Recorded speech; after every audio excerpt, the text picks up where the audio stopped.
A very good morning, dear students. Let us continue our chapter with page number 2, stocks. Yesterday we were discussing the status of development on the basis of the potential resources, developed resources, and today we will talk about stock. So materials in the environment which have the potential to satisfy human needs, but human beings do not have the appropriate technology to access these are include among stock. अब क्या होता है कि ये लोग, इनके अंदर क्षमता तो होती है रिज़ल्ट देने की, बट हम लोगों के पास ऐसी सुविधाएं नहीं हो सकती है जिसे हम उन्हें एक्सेस कर सकें, मतलब अपने यूज़ के लिए तैयार कर सकें. For example, water is a compound of 2 gases. जो वाटर है वो 2 कंपाउंड से बनती है जिसमें 2 गैसेस होती है, हाइड्रोजन और ऑक्सीजन. तो हाइड्रोजन जो है, hydrogen and oxygen which can be use as a rich source of energy. Yes, but we do not have advanced technical know how to use them for the purpose, hence it can be considered as stock. अब हमें पता नहीं है कि हमें इसको use कैसे करना है ना. Technically we can't use these 2 gases according for our human needs और for the beneficial purpose. So it is counted in the stock. मतलब हमें इसको जमा करके रखना होगा. ये जमा है हमारे पास पर हम इसको यूज़ नहीं कर सकते हैं. Reserves are the subset of the stock. अब रिजर्व करके रखेंगे, रिजर्व्स जहाँ पर इनको संरक्षित रखा गया है, which can be put into use with the help of existing technical know-how, but their use has not been started. These can be used for meeting future requirement. River can be used for generating hydroelectric power, but presently it is being utilized only to a limited extent. Thus the water in the dams, forest, etc. is a reserve which can be used in the future. अब कहा जा रहा है example देते हुए पानी का, कि अगर हमारे पास जैसे रिज़र्व्स है, पानी के रिज़र्व है हमारे पास, हम पानी का अगर रिज़र्व हमारे पास है तो हम भविष्य में इसको बिजली बनाने के लिए यूज़ कर सकते हैं. जंगल हमारे पास है पर हम उसे संरक्षित रख सकते हैं, उसके कटाव को रोक सकते हैं, जानवरों को बचा सकते हैं, जिससे कि फ्यूचर में आने वाली ज़रूरतों को हम उनकी रिक्वायरमेंट के हिसाब से यूज़ कर सकें. अब यहाँ पे नीचे एक छोटी सी एक्टिविटी दी हुई है, prepare a list of stock and reserve resources that you familiar with from your local area. अब हमारे पास जो सुविधाएं हैं, जो चीज़ें अवेलेबल है, उसे हमें देखते हुए एक लिस्ट बनानी है. देखो, हमारे पास खाने पीने की चीज़ों को अगर हम लोग देखें तो वो चीज़ें हमारे पास पर्याप्त रूप से अवेलेबल है. अब पेट्रोल वगैरह होता है हमारी गाड़ियों में, वो हमें चेक करना पड़ता है कि भाई हमारे पास साधन है तो ये तो हम अपने लक्ष्य पे पहुंच पाएंगे.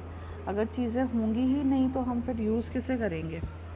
तो हम लोगों को हमारी फ्यूचर नीड्स को ध्यान में रखते हुए स्टॉक्स अवेलेबल करने पड़ते हैं और मतलब घर में स्टोर करके रखना पड़ता है सामान को.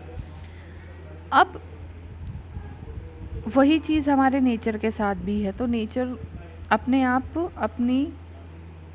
आप को बचा करके रखता है. आगे यहाँ पे बात हो रही है डेवलपमेंट ऑफ रिसोर्सेज की. अब हम इन्हें डेवलप कैसे करें. तो resources are vital for human survival as well as for maintaining the quality of life. It was believed that the resources are free gifts of nature. As well as a result, human beings use them indiscriminately and this has led to the following major problem. अब सबसे बड़ी बात क्या हुई है कि nature ने हमें सब कुछ दिया है पर हम ही नहीं उसका यूज़ इस तरीके से किया है कि वो आज हमारे लिए घातक सिद्ध हो गई है.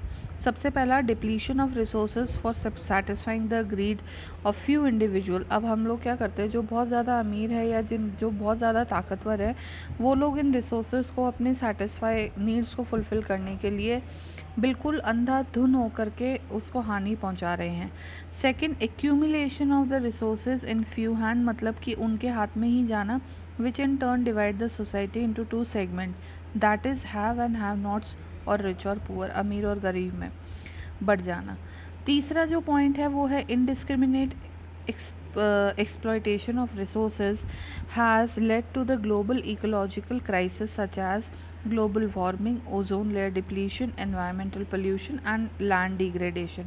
अब ये जो 3 पॉइंट आए हैं यहाँ पे कि ग्लोबल वार्मिंग है और ओजोन लेयर का में छेद होना है और एनवायरमेंटल पोल्यूशन, इसने हमारे लैंड को बहुत बड़ी मात्रा में डिग्रेड कर दिया है। अब यहाँ पर आ जाइए, an inequitable distribution of resources has become essential for sustained quality of life and global peace. If the present trend of resource depletion by a few individuals and countries continue, the future of our planet is in danger. मतलब अगर कुछ देश या कुछ लोग अपने फ़ायदे के लिए नेचर को बहुत ज़्यादा नुकसान पहुंचा रहे हैं तो भविष्य के लिए ये एक बहुत बड़े खतरे की घंटी है। तो विश्व अगर इस तरीके से ही अपने संसाधनों का दुरुपयोग करते रहेंगे तो दूसरी जो लोगों की रिक्वायरमेंट है वो कभी पूरी नहीं होगी। इसीलिए हमें हमारे भविष्य की नीड को ध्यान में रखते हुए आज चीज़ों को यूज़ करना चाहिए। आगे देखिए,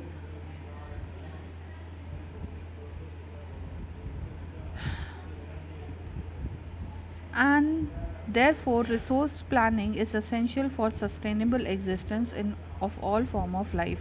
Sustainable existence is a component of sustainable development. हम लोगों ने ये पढ़ा है कि भविष्य सस्टेनेबल डेवलपमेंट बेसिकली क्या है, इसको आपको लर्न करना है। सस्टेनेबल डेवलपमेंट,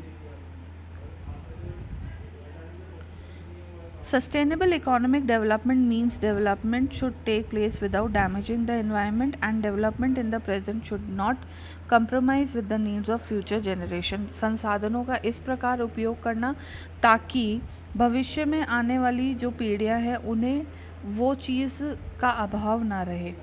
अब रियो डी जेनेरियो अर्थ समिट क्या था? 1922। अब इसको हम लोगों को एक बार देखना है, ये आप लोगों को खुद रीड आउट करना है। एजेंडा 21 भी आपको खुद पढ़ना है। ये वाला जो सेक्शन है आप लोगों का होमवर्क है, ये आप लोगों को खुद स्टडी करना है। This you have to read, ये आपका होमवर्क है। This section Rio de Janeiro and agenda 21। Now resource planning क्या होता है वो अब हम हमारी नेक्स्ट क्लास में देखेंगे। बाय द टाइम आपको जो मैंने आपको बता दिया है कि ये आज आपको खुद रीड आउट करना है, इस पे मैं आपको सैटरडे को क्वेश्चन पूछूंगी। तो I will meet you in the next class with our next topic which is resource planning. Okay, thank you.